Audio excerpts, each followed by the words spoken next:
Hi everyone and welcome back to my channel. On today's video we've got a bit of a different kind of video today. We have done this once before where we take a look back at previous Pokemon games, we break them down into their components and we start talking about the pros, the cons, were games worth it, were games not worth it.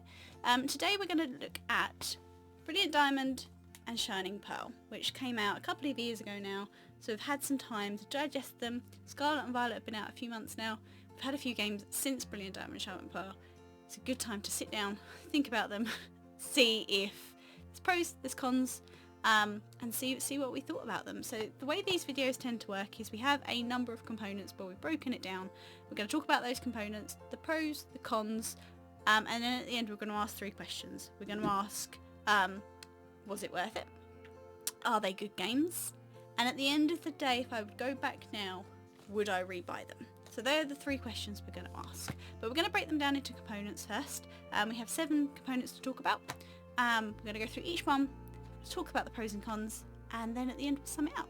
So to start off with, we'll start by holding Brilliant Diamond. Brilliant Diamond is going to stand for the story. So this is obviously a remake or a remaster or a faithful reinterpretation. It's based on Sinnoh, which came out in Diamond and Pearl and Platinum a good 20 years ago now, nearly. I would say, I think it's 2006 that they first came out, and obviously I played them when they first came out. Gen 4 was, I'd taken a very big break from Pokemon. I was in my teens, and I didn't play Diamond until about 6 months after it was released. It took me a while to get back into it, but it was one of the games that got me back into Pokemon. I would give that credit to Heart Gold, Soul Silver, but I had played Diamond before that, and I hadn't played Pokemon in about a year before playing Diamond. So it did get me back in, but I wouldn't have said it got me very back in as a to the point of obsession that I am now. Heart Gold, Soul Silver gets that accolade. So the story is based in a typical good versus evil sort of thing. That's what it was back then. So this remake has a lot of nostalgia around that, because obviously the more recent Pokemon games that we've had have not been that very typical good versus evil. Particularly Scarlet and Violet is about misunderstandings and more common, realistic everyday troubles. There's not an evil team really in Scarlet and Violet, and there hasn't been for the last few games really. It's all been about sort of differing opinions and things like that, with no real evil intentions, just misguided opinions. Diamond and Pearl does not have that. So Shining Pearl and Brilliant Diamond don't have that either. They have an evil team, because at the end of the day, trying to keep spoilers to a minimum, their team leader doesn't have good intentions. He intentionally doesn't have good intentions. He wants power, and he knows the way to get it. So you've got that element of it, which is very nostalgic, because we don't have that anymore. And going back to that was quite nice. It's a great story. It's got great progression. There's lots of reasons why you're going the places that you're going. I quite like that. So the story in the original games was, I think, fairly solid. And obviously being a very faithful remake, the story is exactly the same. So yeah, I think it's a good story. It remains a good story. It's not the best story. I think Black and White probably gets the accolade for that. But yeah, I think it's a decent story. It's a decent remake of the same story, so I think they didn't ruin anything in terms of the story. So yeah, I think that's definitely a positive. It's a good story. It goes through. It's nice, and it's what you expect from a Pokemon game. So that's pretty good. On to the region. Sinnoh is one of those where I think they balanced it very well in terms of level progression, the amount of water, the amount of environments, that sort of thing. The original Sinnoh Dex had a major problem in that it didn't have enough fire types. If you didn't pick the fire starter, your option was Ponyta, I believe, right until the end game. Now, Brilliant Diamond and Shining Pearl do rectify that slightly, in that you can get access to the underground from Gym 2 onwards, and there are a couple more fire types down in the underground, but it still feels very restrictive. The Pokédex is still 150 odd, plus a few that you can get into the underground, but most of the underground you cannot access, and most of the Pokemon in the underground you cannot access until post-game again. So even though they fixed it a little, they didn't fix it all the way, and it does still feel very restrictive in terms of the Pokemon you can obtain through the gameplay, through the story. So the region does end up feeling a little unbalanced because you're not going to have a great variety of team, and depending on which starter you've picked does then impact pretty much what team you're going to get at the end of it. You know, there's only so much variation you can do because there's only so many grass types, there's only so many fire types, there's only so many water types, and it feels very restrictive because of that. In terms of the layout of the region, I think it works really, really well. There's not too much backtracking, and when there is backtracking, it's because you know you've gone past somewhere you couldn't go yet. So for example, when you go down towards the water gym place, can't remember its name, Crash Awake's gym place, you're going down and you know that there's a way you can go off to the right, and you can't go that way. It's at the resort, you know you can't go that way yet. So when you then go back later, you know you can go that way now because X, Y and Z. So I think they do that really, really well. It's not too obtrusive in terms of, you know, there's Psyducks in the way, that's cute. There's, you know, someone's lost something, that's cute. It's not too obstructive. It doesn't take you too much out of the gameplay to know you haven't gone somewhere. So they do that really, really well because that's a very old school way of doing it. But back then they did it very, very well, and I think that holds up here as well. You don't feel like your hand is being held too much, which is a common criticism of the more recent Pokemon games. Because this is a remake, they don't do that much. So yeah, I think the region is really well laid out. You get that Victory Road, you get that Elite Four at the end that works really, really nicely. It feels like a spectacle. I think that's they did really well with that. On to the Pokemon, and I'm going to hold up my little mini Piplup to stand for the Pokemon. Gen 4 probably has my least favourite variety of Pokemon in it. And that's not to say they're all bad, but they are not the best. It has my least favourite Pikachu clone. Pachirisu is not my favourite by any stretch of the imagination. The water types generally are how I base whether or not I like a game, and the water types feel very, very rich to me. You've got Buizel, you've got Shellos, you've got Finneon. Does anybody ever remember Finneon? They're not the best Pokemon. There's a variety, yes, but a lot of them are forgettable, and I generally find, you know, it's quite popular these days to have those games where you type in the names of the Pokemon and they all populate and you see how quickly you can do the Pokedex. Gen 4 is the one I've noticed that most people struggle with because the Pokemon in general are particularly forgettable. I think the standouts are obviously the Shinx lines, very great. The starters, we'll get onto the starters in a minute, the starters are pretty good. Everyone loves Gible and Garchomp, and then everyone criticises the shinies. Leafeon and Glaceon are great additions. I love Leafeon, I love Glaceon. But having evolutions always makes your generation a bit stronger, but I don't think it can make up for the fact that it is very bulked out by evolutions. You obviously have a raft of Gen 1 to 3 evolutions. You've got your Weavile, you've got your Rhyperior, your Electivire, your Magmortar, Yanmega, Togekiss, Licky, and then you've got Porygon Z, you've got Gallade, you've got Dusknoir. There's so many of them. And while I've always liked having evolutions of past generations, I love it very much, it feels like there's too many. There's too many of them. And seeing as you couldn't obtain most of them till post-game anyway, they feel a little bit pointless because you can't play with any of these. You know, you can't get a Reapercloth until post game.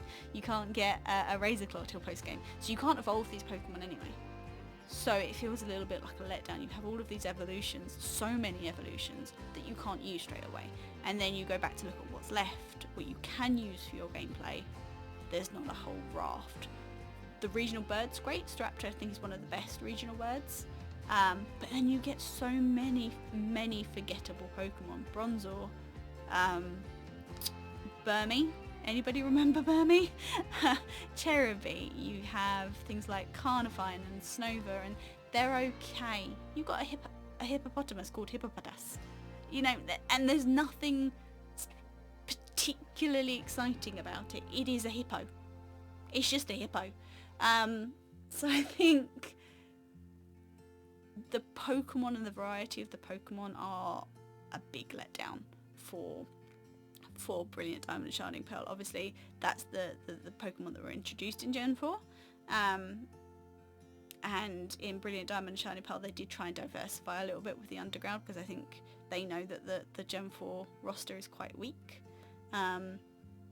They did improve it, but they had to do that. Obviously, they had to bring in other Pokemon that weren't normally in this game. So, you know, that's not Brilliant Diamond's fault, that's the original game's fault, but seeing as they kept quite faithful, they didn't fix it too much.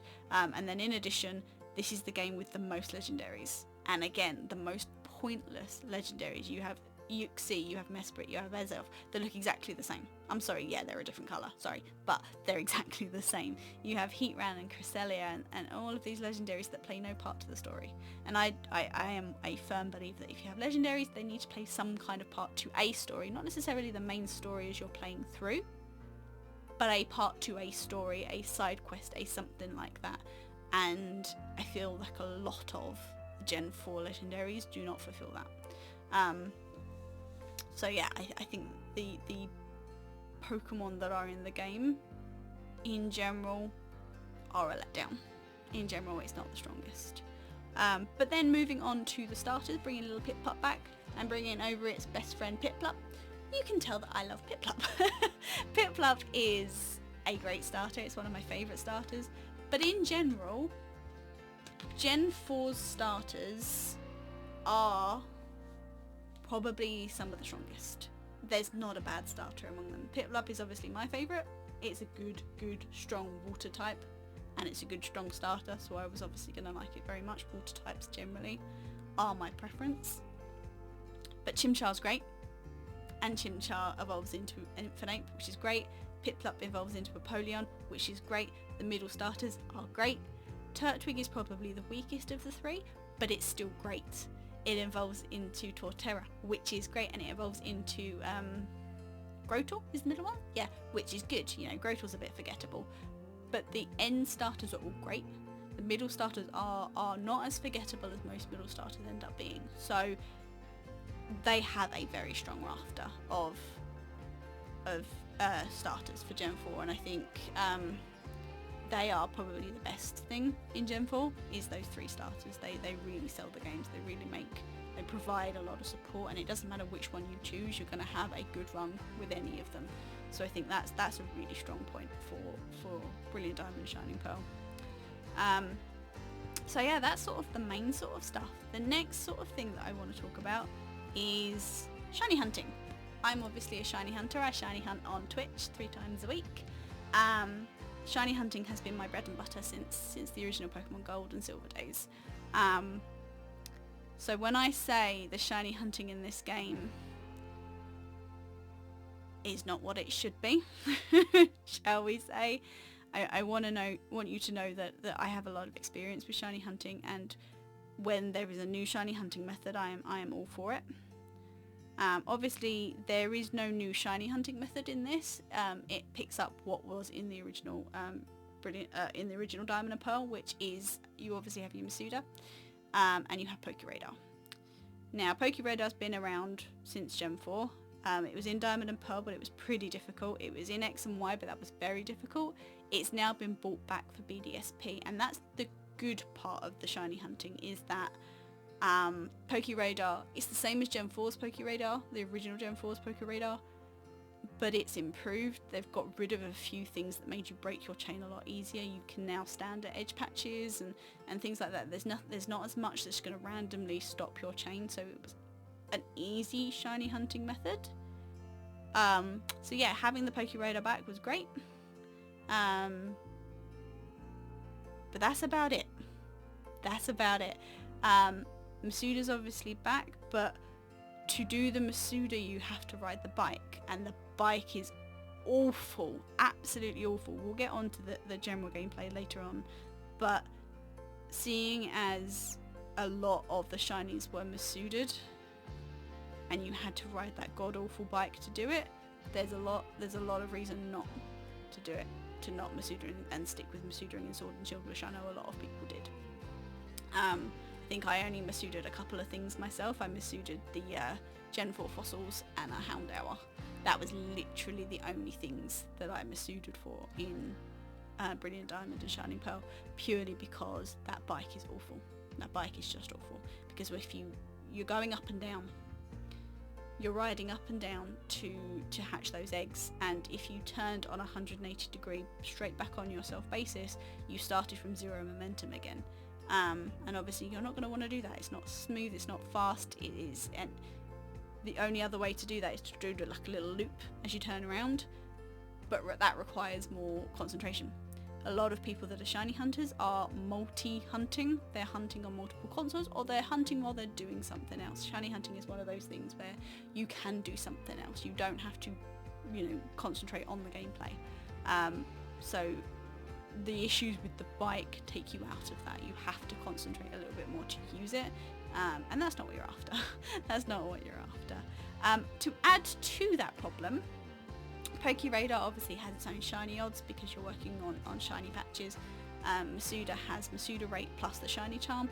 The shiny charm, however, only works on eggs. It was coded intentionally into the game, we still don't know why, that wild encounters were not affected by the shiny charm, soft reset encounters were not affected by the shiny charm, and the underground is not affected by the shiny charm. So you go through getting the shiny charm, which is not the getting all 150 Pokemon, it is getting all of the national decks, which is like 400 Pokemon in this game, to get the shiny charm that then only affects eggs. And because if you're already Masudering and you're dropping it from 1 in 4,000 down to 1 in 1,000, you're only dropping it a little bit more from there, so it's really not beneficial to get the shiny charm in this game, to put all of that effort in to get a charm that then doesn't work on wild encounters. It's never been the case in the games. I don't know why it's the case in this game, and it makes it feel like it's not worth getting the shiny charm, unfortunately. The only other shiny hunting method, and it's a new shiny hunting method and it was a bit odd, was the underground.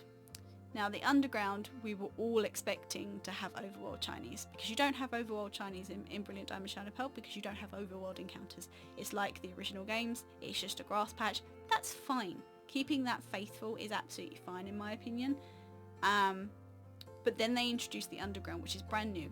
Obviously the underground was in Diamond and Pearl, but underground encounters where you have these little hidden caves and things like that where there are Pokemon to encounter, that was not a thing in the original games. That's new. And you have overworld encounters in these caves. You can see them. You can see them before you interact with them. Why can they not be visibly shiny? I don't know. That doesn't make sense to me. You're going backwards. So yeah, that wasn't great. Add that to the fact that they're not affected by the shiny charm. That's not good, especially as the encounters down there are quite low frequency and you have to literally exit out and enter back in to respawn everything. It's not great. It's not great at all. And then add to that, they did have a kind of shiny mechanic where you ran around and you ran into these Diglets or Dugtrios that you had to get 40 sort of points for. A Diglett would give you 1 and I think a Dugtrio would give you 3. You ran around and you stocked it up to 40. And then for about 5 minutes, 10 minutes, you'd have an increased shiny chance, where it halved it. So you're going from 1 in 4,000 to 1 in 2,000, but only for 10 minutes. And you still have to encounter everything, because you can't see them in the overworld. If you could see them in the overworld, then yes, I would have said that might be a good thing, because you got 10 minutes of just running back and forth, back and forth, back and forth. That would be fine. But they didn't.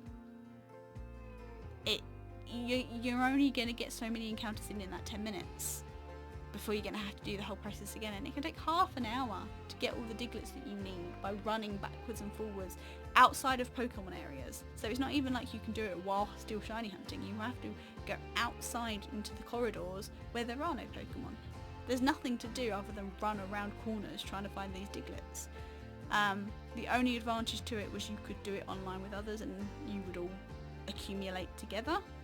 So it could take a couple of minutes only if you were doing it with lots of people, but you shouldn't have to be forced into that position of doing it with others to get a decent shiny mechanic. And even when you do it, it's only halving it. It's 1 in 2,000. So a lot of people have done underground hunts and they're very unsuccessful. They're very unsuccessful, and it's not so much a matter of, you know, shiny should be rare, blah blah blah blah blah. This is a shiny mechanic. I understand keeping full odds and overworld encounters and stuff like that static, so that you know, if you want a shiny hunt full odds, you can. This is a mechanic. It's a mechanic that's meant to be fun and easy to achieve, and it's not. And I think the shiny hunting for a lot of people is why these games have such longevity. I usually put in several hundred hours into every Pokemon game that I play. I think we hit 100 hours in Brilliant Diamond and I haven't gone back since. So that tells me all I need to know about it, because I haven't gone back to it and I have no intention of going back to it. It's not got the replayability for me in terms of shiny hunting, so it's a no from me. So moving on from a very negative topic to a fairly positive topic, we like to talk next about DLC, which this game doesn't really have, or events, that sort of thing. And this game did bring back the 3 events that were in Diamond and Pearl, which is the Shaman Oak's Letter, the Arceus Flute, and the Darkrai boaty experience-y thing. They're all back. They were dropped as events. Yeah, and they're great. You can shiny hunt them. Wonderful. I have a shiny Shaman and a shiny Arceus thanks to those events, which I wasn't able to obtain before otherwise. We'll need to do Darkrai at some point, but as before mentioned, I'm not a big fan of the shiny hunting in this game, so it's going to take me a while before I get to it. But yeah, it's not a bad thing to have events, and Gen 4 in the original games they did it well, although they didn't release those events to everybody, unfortunately. The fact that those events were in there, I like that sort of stuff. I like not just being given a Pokemon, I like being given an event to do something in my game. I prefer that. So I think that does it very, very well. The only criticism I have is that the event was limited time, which makes no sense to me, because now if a new person does go and buy BDSP, they can't get that event, and that makes no sense to me. No sense to me whatsoever. In addition, this was one of the first games where it really started getting heavy on the events in-game, where if you had the save data from another game, you got a Pokemon, so you got Mew and you got Jirachi. It was too much. You got them all at the second town. It's too much, too soon. You shouldn't be able to get mythicals in your gameplay. I mean, it's, you know, to each their own and all that sort of thing, but it takes you out of the experience, because suddenly you can just do the whole game with a Mew. What's the point? You know, these Pokemon are meant to be mythical, not part of your team. It's just a bit odd to me. So yeah, they had some really good events, and then they had obviously some not so good events. And I'm not a big fan of, if you've already played this game, here's a Pokemon. I think it should be, if you've already played this game, here's maybe another outfit. That's probably because it's less game changey. It's just cosmetic, and I think that's better. But yeah, the events that you could do the encounters yourself, great. The events where you're just given a legendary or mythical, they're not my cup of tea. So then we get on to the final topic to talk about, which is the big meaty topic of gameplay, quality of life, that sort of stuff. Yeah. The original Diamond and Pearl games had a significant pace issue, not with the story, just with the gameplay and the mechanics.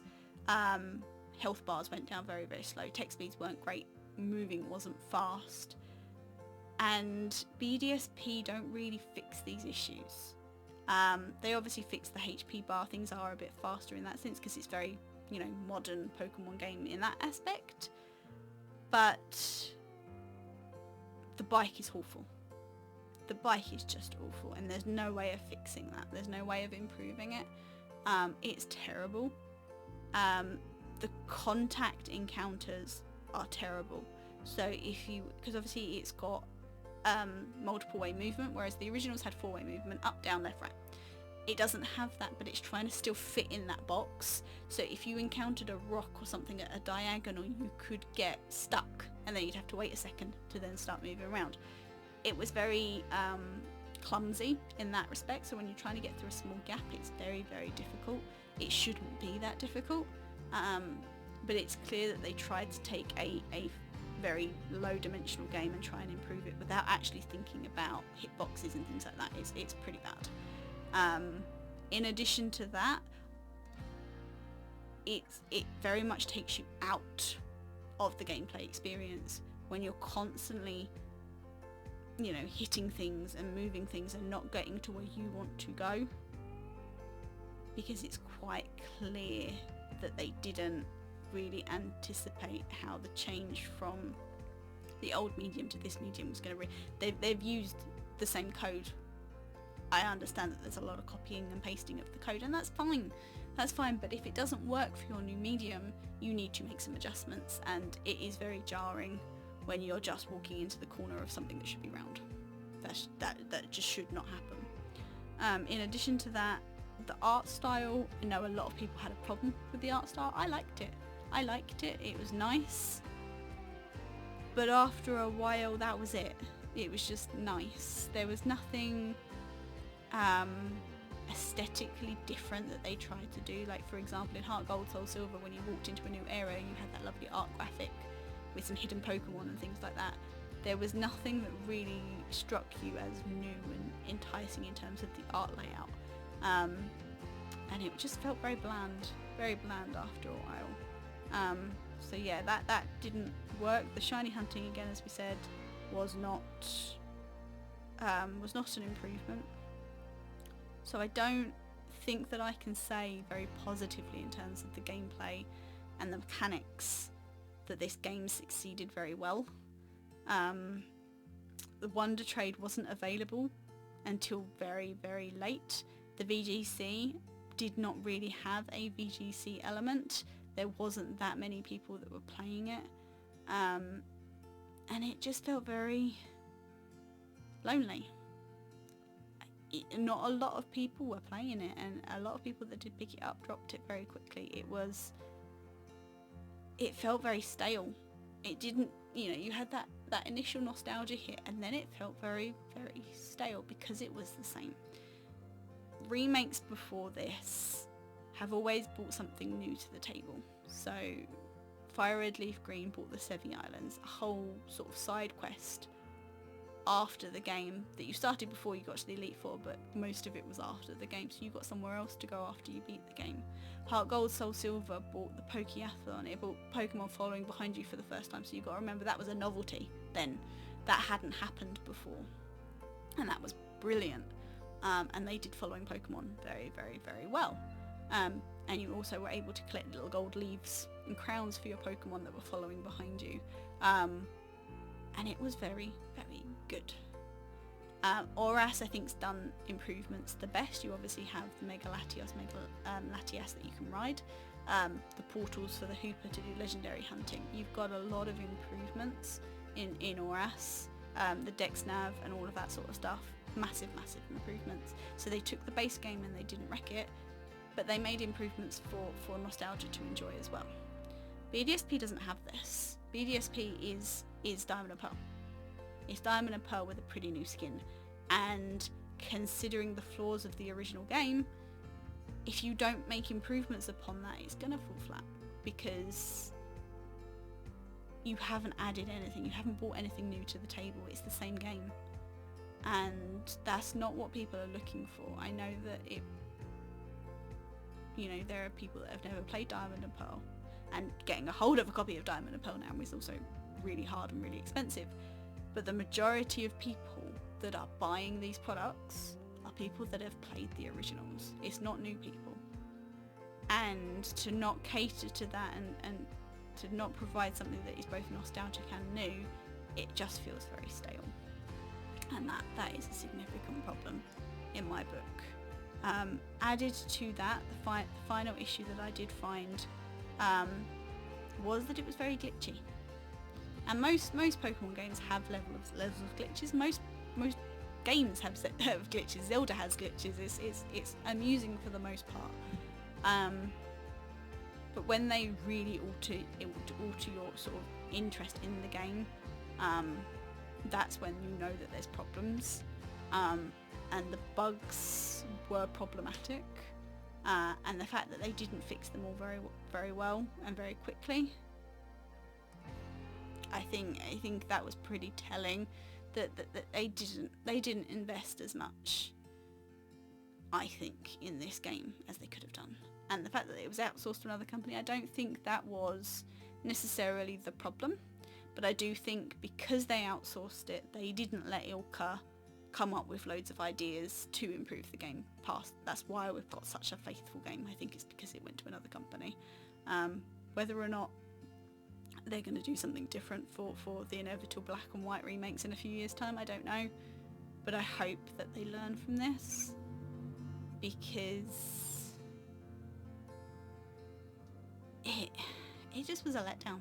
It just was a letdown, and hopefully they don't repeat this experience. But to sum up, I think from the general tone of this video you can tell that I'm quite negative about these games. They gave us what they said that they were giving us. They never made promises and then didn't keep them. But that doesn't necessarily mean that we still don't feel let down, because it's not about what they promised for this game, it's a precedent from the previous remakes, and it does not meet up to those precedents. So was it worth it? Well, I haven't played Diamond and Pearl in a very long time, so there was a level of nostalgia. But that's where the pros to that ends. And I've played it once and I probably will never play it again, whereas I've played Auras multiple times. I've played Heart Gold and Silver multiple times. I've played Fire Red Leaf Green multiple times. I don't think I will for BDSP. Because it's bringing nothing to the table. Nothing that the games around it don't improve upon. And that's the problem. You have to be quite a sparkling example of Pokemon to be a successful remake, because you've got to stand alone against newer games when you are an older concept, and BDSP does not succeed in that, unfortunately. Is it a good game? Well, yes. The original Diamond and Pearls, they were good games. This is a good game. But is it a good remake? In the sense of the term of what Pokemon have done for remakes up to now? No. In my opinion, it's not a good remake. It's just a remaster. It's not a remake. But that's okay. It's just not what we wanted it to be. So then the next question does become, would I buy it again? Yes, I would. But I clearly like Pokemon. Would I buy both copies? Not necessarily. Because I bought both copies and I played through both copies, and I don't think you need to. I've always played through both copies, and I've never felt that was overkill until this one. So yeah, I don't think I would buy both copies again. I would probably just buy one and play it once, and that's kind of it. Not the best review, unfortunately, but I think a lot of people share those opinions, and hopefully the feedback that they've got from these games leads them to make a better remake next time, because the remakes are always going to happen, and I think that hopefully the next one will take on board the criticisms that have inevitably made their way back to the powers that be's ears. So in summary, do I think it's a good game? Yes. Do I think it's worth the full price? No. Would I buy it again now? Yes. If I needed that nostalgia hit. If not, no. If you haven't played the original Diamond and Pearl, or if you're looking to buy a Pokemon game for a loved one, a relative, a child, no. I would skip this one. This one is not a shining example of what Pokemon can be. Scarlet and Violet, glitchy as it is, does that better. Sword and Shield, as slow as the story is, does it better. Arceus is probably a shining example of what Pokemon can be. They are all recent. Go for those. Diamond and Pearl I would not recommend anybody trying to get into the franchise try. That's my opinion. Some might disagree with it, but it's not, for the price that it is, it's not as valuable. It's not full of value that the other ones are. So yeah. So that's my opinion. Some of you might agree, some of you might disagree. we've gone through quite a few points, so if there's any comments that you disagree with or any supporting arguments you've got for any of your points, put them in the comments below. I'd love to hear your opinions on what you thought of BDSP. Other than that, I like doing these videos. I think they're really, really good for debate and discussion. If you like this type of content, please give it a like and subscribe to the channel so I know you like these type of videos. I would like to do it more with Scarlet and Violet in the future, with Arceus, with some of the older games like Let's Go Pikachu and Eevee. I'd love to be able to do that. We've also done this before in Sword and Shield, so I'll link that video so you can go back and watch that one if you'd like. But yeah, if you like this type of video, please consider supporting the channel, because I'd love to be able to do more of these in the future. Other than that, I hope you've enjoyed my opinions and my thoughts on the product, on the video game. It's not the worst. It's not the worst, but it could have been so much better, and I think that's the problem, is that we could all see what it could be, and unfortunately that's not what it was. But other than that, I hope you've enjoyed this video. If you have, please let us know. And other than that, thank you so much for watching to the end. We really appreciate it. Have a wonderful weekend wherever you are, and we'll catch you in the next one. Bye.